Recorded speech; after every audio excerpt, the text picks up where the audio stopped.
So hello friends, welcome back to the channel. उम्मीद है आप सब अच्छे एंड नई चीज़ें सीख रहे हैं। तो आज के इस वीडियो में हम सीखेंगे ऑप्शंस ट्रेडिंग के बारे में। ऑप्शन ट्रेडिंग्स कितने तरह के होते हैं, कैसे करना चाहिए, उसके पीछे का साइकोलॉजी क्या होना चाहिए, सब के बारे में डिस्कस करेंगे। लेकिन उससे पहले अगर आपने मेरे ऑप्शन सीरीज़ के ऊपर जो मैंने बेसिक बताया था, जिसमें मैंने बताया था कि सी क्या होता है, पी क्या होता है, उसके बाद जो एटीएम होता है, ओटीएम होता है, यानी कि out of the money, in the money, at the money, ये सब क्या होता है, इन सारा चीज़ों को नहीं देखा तो उन सारे वीडियोस का लिंक नीचे डिस्क्रिप्शन में एंड यहाँ आई बटन में मैं ऑप्शन सीरीज़ का प्लेलिस्ट दे रहा हूँ, आप जाके देख सकते हैं। अब आते हैं हमारे आज के वीडियो पे। हमारा आज का वीडियो है options trading. Options trading basically दो तरह के होते हैं। मतलब मार्केट में अगर आप ऑप्शंस में ट्रेड करने जाएंगे तो आपको या तो बाई करना पड़ेगा या तो सेल करना पड़ेगा। तो इसमें हम देखेंगे कि बाई हमें कब करना चाहिए एंड सेल हमें कब करना चाहिए एंड क्यों करना चाहिए। तो चलिए देखते हैं।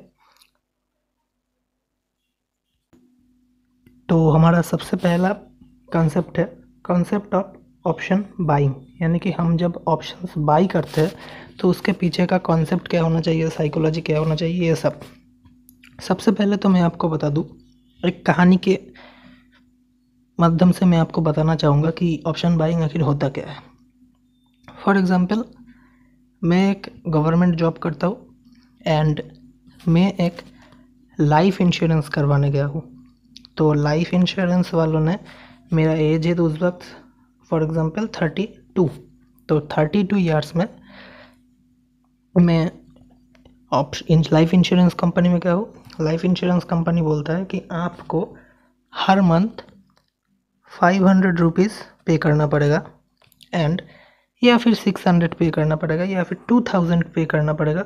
उसके बदले में आपको अगर कभी भी आपका कोई एक्सीडेंटल डेथ होता है या फिर आपका कोई बहुत बड़ा डिजीज़, फॉर एग्ज़ाम्पल कैंसर होता है या फिर कुछ और होता है, तो उसमें हमारी कंपनी आपके बिहाफ पे आपके फैमिली को 1 करोड़ रुपीज़ या फिर 2 करोड़ रुपीज़, वॉट एवर जितने का डील होगा उतना रुपीज़ पे करेगी। लेकिन आपको हर महीना 2000 पे करना पड़ेगा। लेकिन अगर आपका कोई एक्सीडेंटल डेथ नहीं होता है तो आपने पूरे साल भर में, पूरे महीने में, ज़िंदगी में जितना टाइम आपका कॉन्ट्रैक्ट है उतना टाइम में आप जितना भी पैसा देंगे आपको कुछ भी रिटर्न में नहीं मिलेगा, वो सारा पैसा हमारा होगा। तो ऐसे में सुनने में तो ये एक जो लाइफ इंश्योरेंस करवाने जाता है उसे बहुत अच्छा लगता है कि यार सिर्फ तो 2000 पर मंथ का देना पड़ेगा। और अगर मैं एक साल की भी बात करूँ तो मुझे 12 × 2 यानी कि 24,000 का पर मंथ देना पड़ेगा। और अभी मेरा ईयर 32 है, तो 32 से मैं 60 साल, अगर 60 फॉर एग्ज़ाम्पल मैं अगर 50 साल में या फिर 60 साल में मेरा कुछ हो जाता है तो मेरा हर साल का 24,000 के हिसाब से मेरा 15 से 20 लाख का रुपए मैं इंस्टॉलमेंट में उस इंश्योरेंस कंपनी को दूंगा। लेकिन अगर मुझे कुछ होता है तो वो कंपनी मेरे बिहाफ पे मेरे फैमिली को 2 करोड़ रुपीज़ देगा, जो कि एक बहुत बड़ा अमाउंट है। मेरा फैमिली मेरे बिहाफ पे आराम से ज़िंदगी बिता सकेगा। तो आप वो स्कीम ले लेते हैं एंड आप पे करते रहते हैं। लेकिन ऑनेस्टली बताइए, आपने क्या कभी भी कोई इंश्योरेंस, वो कार इंश्योरेंस, वो कोई भी इंश्योरेंस हो सकता है, वो कार इंश्योरेंस हो सकता है, वो हेल्थ इंश्योरेंस हो सकता है, या फिर वो आपका फ़ोन का भी इंश्योरेंस हो सकता है, तो आप मुझे बताइए आपने आज तक इसमें से कितना इंश्योरेंस किया है। एंड वीडियो को पॉज करके नीचे कमेंट्स में बताइए कि आपने इसमें से क्या कभी भी कोई इंश्योरेंस क्लेम किया है इस कंपनी के पास। अगर आप सड़क पे निकलते हैं तो आपका मरने का चांसेस कितना है। मैं सड़क पे निकल रहा हूँ, मेरा मरने का चांस कितना है? बिल्कुल भी लो है, 5% या फिर 10% पकड़ लेते हैं। लेकिन बाकी 90% तो मेरा ज़िंदा रहने का चांस है। अब मैं कोई अंडरवर्ल्ड से तो हूँ नहीं कि मुझे हर वक्त ज़िंदगी की फ़िक्र रहेगी। मैं एक नॉर्मल इंसान हूँ, मेरा 90% चांस है ज़िंदा रहने का। एक्सीडेंटल 5 या 10% मेरा डेथ हो सकता है। तो जो ऑप्शंस है वो भी ऐसे ही काम करता है। आप ऑप्शन एक बाई करेंगे तो आपके साथ आप वो प्रीमियम जो ऑप्शन सेलर है जब आप ऑप्शन बाई करेंगे आपको लगना पड़ेगा कि आप इंश्योरेंस बायर हैं, एंड जो ऑप्शन सेल कर रहा है वो इंश्योरेंस कंपनी है। एंड लाइव मार्केट में हमेशा इंश्योरेंस कंपनी ही कमाता है, एक इंश्योरेंस बायर नहीं कमाता। तो इतने सालों से अगर इंश्योरेंस बायर कमाता होता तो LIC इतना बड़ा नहीं हो पाता, life insurance corporation company of India इतना बड़ा नहीं हो पाता आज। क्योंकि लंबे समय में, क्योंकि इसे पता है कि अगर मेरे पास 100 लोग लाइफ इंश्योरेंस करवा रहे थे, उसमें से 100 लोगों में से हार्डली 5 या 10 लोग ही डेथ या फिर इंश्योरेंस क्लेम करेंगे मेरे पास। तो 10 लोगों को मैं 2-2 करोड़ अगर दे भी दूंगा तो मेरा होता है 20 करोड़। लेकिन बाकी जो 90 लोग हैं वो अगर 20 लाख रुपीस भी देंगे तो 90 इंटू 20 1800 180 करोड़। इसमें से 20 करोड़ माइनस 60 करोड़, 160 करोड़ उस इंश्योरेंस कंपनी का प्रॉफिट। तो मार्केट में ऑप्शंस भी ऐसे काम करता है। आप अगर ऑप्शंस में काम करते हैं तो आपका विन होने का प्रोबेबिलिटी सिर्फ 33% या फिर 34 to 35% रहता है, मैक्सिमम 35%, इससे ज़्यादा कभी नहीं होता है। ठीक है। एंड जो ऑप्शन एक सेलर होता है उसका जो विन रेट होता है वो 66% से लेके 70% तक होता है उसका विन रेट। अब मैं इसका मतलब आपको ये नहीं बोल रहा हूँ कि आप जाके ऑप्शन सेलिंग स्टार्ट कर दीजिए, क्योंकि ऑप्शन सेल करने के लिए बहुत ज़्यादा नॉलेज की ज़रूरत होती है, बहुत ज़्यादा एक्सपर्टीज़ की ज़रूरत होती है। और अगर आपके पास नॉलेज नहीं है, एक्सपीरियंस नहीं है, एक्सपर्टीज़ नहीं है तो प्लीज़ ऑप्शन सेलिंग में मत जाइए। ऑप्शन सेलिंग में आपका 1 मिनट में पूरा ट्रेडिंग कैपिटल वाइप आउट हो सकता है। 1 मिनट बहुत है, 1 मिनट बहुत है ऑप्शन सेलिंग में आपका ट्रेडिंग कैपिटल वाइप आउट करने के लिए, एंड आपका ट्रेडिंग कैपिटल को 3 गुना करने के लिए बहुत है। तो जो लोग एक्सपर्ट है वही जाइए, बिना एक्सपर्टीज़ के ऑप्शन सेलिंग में मत घुसिए। अब हम देखते हैं कि ऑप्शन सेलिंग का कॉन्सेप्ट। तो यहाँ पे हम ऑप्शन सेलिंग का कॉन्सेप्ट अगर देखेंगे तो ऑप्शन सेलिंग में आपका प्रोबेबिलिटी, जैसे कि मैंने बताया कि इंश्योरेंस कंपनी हमेशा ज़्यादातर टाइम्स वो विन होता है, उसे बहुत कम लोगों को पे करना पड़ता है। तो एक इंश्योरेंस कंपनी को पे बहुत कम लोगों को करना पड़ रहा है, इसका मतलब उसका प्रोबेबिलिटी ऑफ विन बहुत हाई हो जाता है। वो 66% टाइम या फिर 70% टाइम जीतता है, एंड बाकी 30% टाइम वो लूज़ होता है। एंड अगर आपका रिस्क मैनेजमेंट सही है, मनी मैनेजमेंट सही है, तो 70% विन रेट वाला स्ट्रेटजी भी आपको बहुत पैसा कमा के दे सकता है, बहुत अनलिमिटेड। यहाँ तक कि जो वारेन बफेट है, दुनिया के सबसे बड़े इन्वेस्टर, उनका भी विन रेट 40% है, ओनली 40%। उसमें वो दुनिया के सबसे अमीरों में गिने जाते हैं। जो दुनिया के बड़े बड़े ट्रेडर्स हैं, डैन जेंगल जिसके नाम पे ट्रेडिंग का वर्ल्ड रिकॉर्ड है, 29,000% का रिटर्न 1 ईयर में, विद इन 1 ईयर, उसका भी विन रेट 70% से ज़्यादा नहीं है। तो अगर आपके पास 70% विन रेट का एक स्ट्रैटेजी है, एंड अगर आपका मनी मैनेजमेंट सही है, तो आप मार्केट से बहुत पैसा निकाल सकते हैं। बस आपका मनी मैनेजमेंट सही होना चाहिए। मनी मैनेजमेंट के ऊपर भी मैं एक वीडियो बनाऊंगा। अगर इस वीडियो पे 10 लाइक आ जाते हैं, क्योंकि अपना चैनल अभी छोटा है तो छोटा टारगेट ही देता हूँ, 10 लाइक आ जाता है तो मैं मनी मैनेजमेंट के ऊपर भी वीडियो बनाऊंगा, बहुत ही नॉलेजेबल वीडियो होगा। बैक टू द पॉइंट, यहाँ पे ऑप्शन सेलिंग में, ऑप्शन बाइंग में, क्योंकि आपका विन रेट 33% रहता है, तो आपका जो रिस्क रिवार्ड है वो बहुत हाई करना पड़ता है। यानी कि आपका रिस्क रिवार्ड रेशियो 1:3 या फिर 1:4 या फिर 1:5, कुछ लोग तो 1:7-8 भी रखते हैं। लेकिन ऑप्शन सेलिंग में क्योंकि प्रोबेबिलिटी आपके साइड में होता है, इसीलिए आप अगर 1:2 का भी रखेंगे तो भी आप पैसा कमा जाएंगे, क्योंकि मैक्सिमम टाइम प्रोबेबिलिटी आपके साइड होगा। मैक्सिमम टाइम आप 2 रुपये कमाएंगे, लेकिन ऑप्शन बाइंग में बहुत ही रेयर टाइम होगा जब आप कमाएंगे, लेकिन ज़्यादातर टाइम वो 1 रुपये आप गंवा देंगे। लेकिन बहुत ही रेयर टाइम होगा जब आप ऑप्शन में कमाएंगे। इसका मतलब अगर आप 10 ट्रेड लेंगे तो ऑप्शन बाइंग में आप 3 बार कमाएंगे एंड लूज़ करेंगे 7 बार। तो इस 3 बार में आपको 3 × 5 यानी कि 15, 1:5 का अगर हम रिस्क रिवॉर्ड देखें तो 15 रुपीज़ कमाना है एंड 7 -7 मतलब 8 रुपीज़ का आपका प्रॉफिट। इसमें से ब्रोकरेज काट के आपका शायद 7 रुपीज़ रहेगा एग्जाम्पल के तौर पे।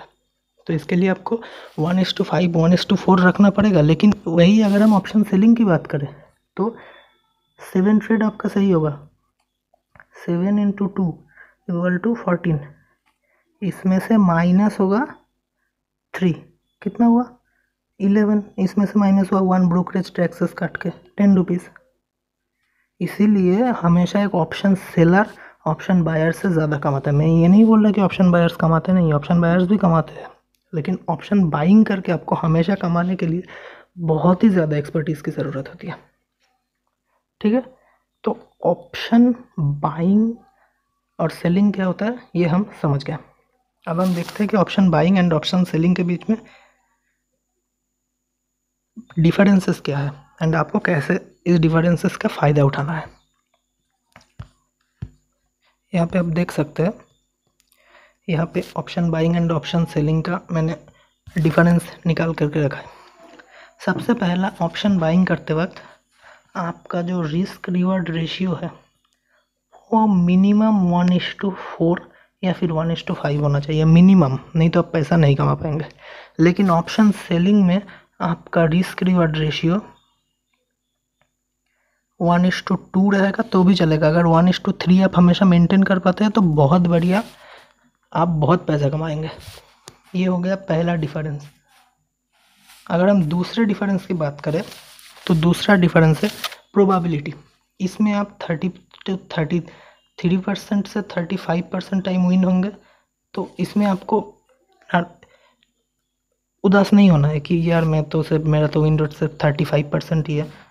35% है मतलब आपका विन रेट बिल्कुल ठीक ठाक है, क्योंकि ऑप्शन बाइंग में इससे ज़्यादा कमा नहीं सकते लोग। ठीक है, इसे समझना पड़ेगा आपको। लेकिन यहाँ पे आपका विन रेट 66% to 70% है। ठीक है, तीसरा आपको ऑप्शन बाइंग कब करना चाहिए? ऑप्शन बाइंग आपको तब करना चाहिए जब मार्केट में आपको पता है कि बहुत ही स्पीड से फास्ट मोमेंटम आने वाला है मार्केट में। फॉर एग्जांपल कुछ दिन पहले आरबीआई का एक पॉलिसी रिलीज़ हुआ जिसके बाद मार्केट ने अचानक फॉल दिखाया थोड़ा, जिस लेवल पे था। मेरा भी लॉस हुआ था उसमें, बैंक निफ्टी में। तो मार्केट में अचानक फॉल आया, तो ऐसे आपको पता होना चाहिए। इवेंट डेज पे आप ऑप्शन बाइंग कीजिए। ऑप्शन बाइंग की तरफ आप इवेंट डेज पे कर सकते हैं, क्योंकि उसमें एक शॉर्ट टाइम में क्विक मोमेंटम आ जाता है एंड ऑप्शन बायर्स इसी के लिए वेट करते हैं, शॉर्ट टाइम में क्विक मोमेंटम। क्योंकि अगर आप ऑप्शन बाइंग करने के लिए आपका मार्केट के ऊपर व्यू बिल्कुल क्लियर रहना पड़ेगा। आप सोच रहे हैं कि अभी निफ्टी चल रहा है 11,000 के आसपास एंड आपको लग रहा है कि ये 12,000 चला या फिर 11,500 चला जाएगा, तो आप अभी एक 11,300 का स्लाइटली ओटीएम खरीद लेते हैं। ठीक है, या फिर 11,200 11,100 का एक ओटीएम खरीद लेते हैं, यानी कि आउट ऑफ द मनी खरीद लेते हैं।